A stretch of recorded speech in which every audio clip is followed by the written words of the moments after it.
has successfully dismantled a suspected human trafficking ring in Sandringham. According to a tip-off, authorities found several people identified as Ethiopian nationals inside a house in the area. Several individuals, rather not suspects, several individuals were found naked, and some of them had broken already the window and the burglar bars of the window to jump out of the property, even outside of the yard, of the premises. And others were seeking to hide in and around the premises. Most traveling agents will tell you, oh, there's a lot of work in South Africa. I've secured a job for you in South Africa. They were promised jobs in South Africa, and when they got to South Africa, they were dumped. They were abandoned. They became homeless and stranded in South Africa. In Sandringham, the Hawks and the Johannesburg Metro Police Department, as well as a private security company, we're told, has successfully dismantled a suspected human trafficking ring in Sandringham. According to a tip-off, authorities found several people identified as Ethiopian nationals inside a house in the area. Further investigations led to the arrest of 3 individuals who are now implicated in human trafficking and may be charged in relation to having an illegal firearm. We are visiting the Hawks, as you have mentioned earlier. That there were people that were found in Sandringham, 26 undocumented Ethiopians. But let me introduce a Hawks media officer. That would be a Colonel. Well, I said, thank you very much for affording us your time. You can tell us about this incident. What really transpired? Firstly, good day to you and the viewers. What happened is that at around about 9 in the evening, police received a tip-off about the people that were, activities that were happening in that property. And then the police swiftly responded, and upon arrival at the property, several individuals, rather not suspects, several individuals were found naked, and some of them had broken already the window and the burglar bars of the window to jump out of the property, even outside of the yard, of the premises. And others were seeking to hide in and around the premises close by. So all of those were collected and combined and brought back to the property, and upon counting, it was found there was 26 of them. Of that 26, 11 sustained injuries that varied from minor to serious, and those that had injuries, the 11 of them, were taken to hospital for medical attention. The 15 that remained there were then processed as possible victims of human trafficking. And investigation continued with the stakeholders that were present, that include the subs in the area, as well as the Hawks and JMPD and the local security that were very instrumental in assisting the police, particularly for those that had jumped out of the premises into the neighboring community. Yes, so, and then from then, the 3 suspects were found who were allegedly keeping the 26 hostage. 3 of them were found, and they were found in possession of firearms. As a result, they were arrested. They are now facing charges of contravention of Trafficking in Persons Act, as well as illegal possession of firearm. You are telling me that there was a language barrier because most of them could not speak English properly. There was someone who can speak and that you can communicate with. What is he saying? All right. What is important is that, of course, as the police, our interest is to find out their origins, why they were there, who kept them against their will. So there were language barriers there, and even their names and individual ages. So there were language barriers, but there was one who could speak a little bit of English who assisted in the process. The reason I'm saying this is that some of the facts at this stage are not yet clear, but as the investigation continues, we will provide that information, and the 3 that were arrested will appear in court on on Monday. This morning we will also, in concert with our stakeholders like your social development, NPA and others, and we will sort also the services of an interpreter so that we can get clarity to some of the facts that are still not yet clear. And of course, the primary issue at the time was to ensure that those that are injured are taken to the hospital, and even the one who could explain is part of that process to ensure they assist in the hospital regarding their issues. So the investigation is ongoing. What is of crucial importance is that we have the joint police team has rescued the 26, and the suspicions are that there could have been more because our preliminary investigation revealed that others had successfully left the properties and we could not be able to trace them. So that is why we appeal to the community, particularly in the area, to come forward should they see people that are running naked or trying to hide themselves without any clothes. They could possibly be linked to that incident of suspected human trafficking. You are saying that those who are injured are in hospital, and those who were not injured, where are they?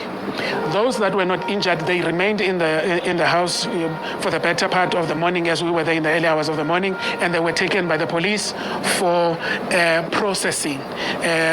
When you are dealing with human trafficking victims, there's a certain protocol that you follow, and that ensures that you also sought the necessary assistance.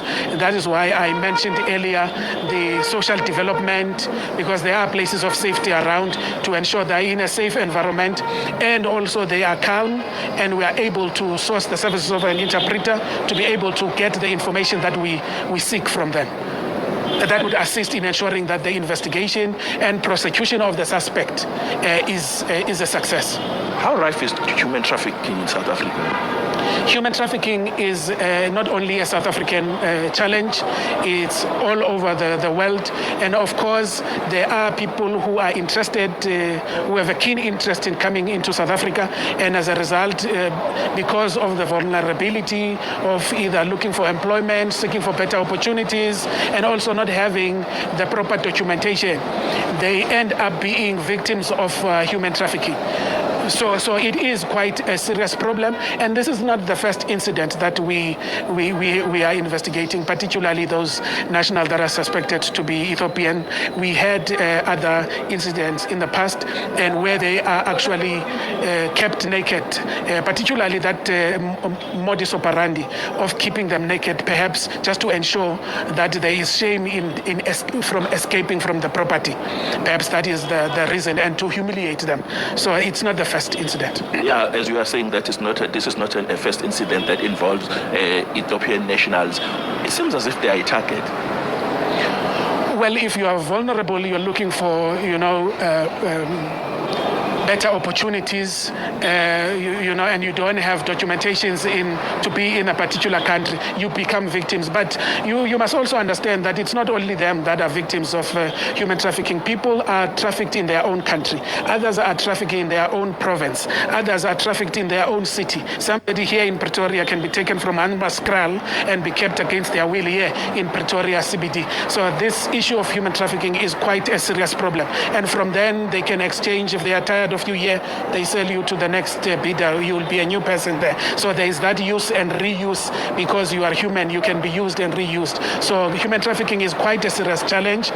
So guys, this is actually for you to see what is going on, and the people that falls victim are mostly undocumented foreigners. Please guys, share this video, because this video will go a long way to save a lot of people. Now imagine if the police didn't come for their rescue, what would have happened to these people? Now for those that want to play smart by running into South Africa with just a visitor's visa, and even those that just come into South Africa simply because there's no strong borders and stuff like that, you think you are being smart, but the truth is this: most times it doesn't end well. So my African brothers, in case you want to leave your country and migrate to any other country just to better your life, don't consider coming to or going to South Africa, especially when you know that you don't have a strong document to live and work in South Africa. Please do not bother going there, because the South African immigration rules are not flexible. Like, it's not flexible, and they do not joke with their immigration rules. It's very, very strict. It's a strict one. They didn't see you before keeping the rules. The rules has been there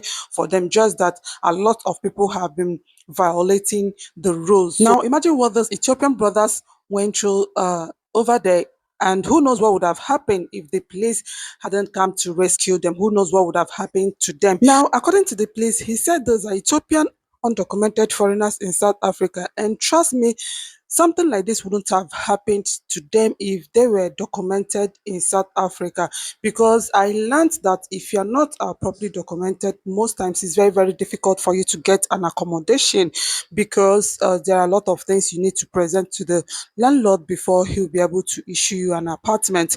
And you see, someone that is not working in the country, how will you be able to raise money to pay for house rent and all that? So things like this will make a man to end up sleeping in the street. And when a man is sleeping on the street, he's exposing himself to a lot of dangers, right?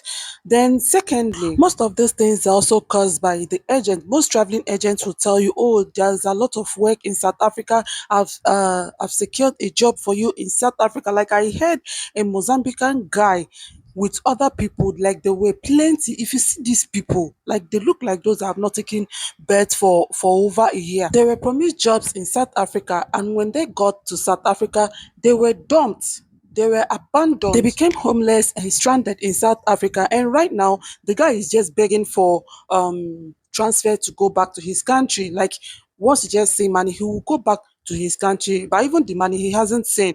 So I'm pleading on my African brothers that are watching this video right now. Is not by going to South Africa. Those that are there illegally, they are suffering. So my people, do not allow any agent to deceive you. Don't allow anybody to deceive you by telling you that there's a job secured for you in South Africa, that once you get to South Africa, you will be given work permit. Please do not mind that person. Don't even listen to them, because at the end, you discover that you may even feel, in fact, you feel much better, much comfortable, and there are much opportunities for you in your country than for you to be in South Africa as undocumented foreigner. So thank you, my people, for always being here for your girl. Thank you so much for your massive support. I love you all. I love you, Africa.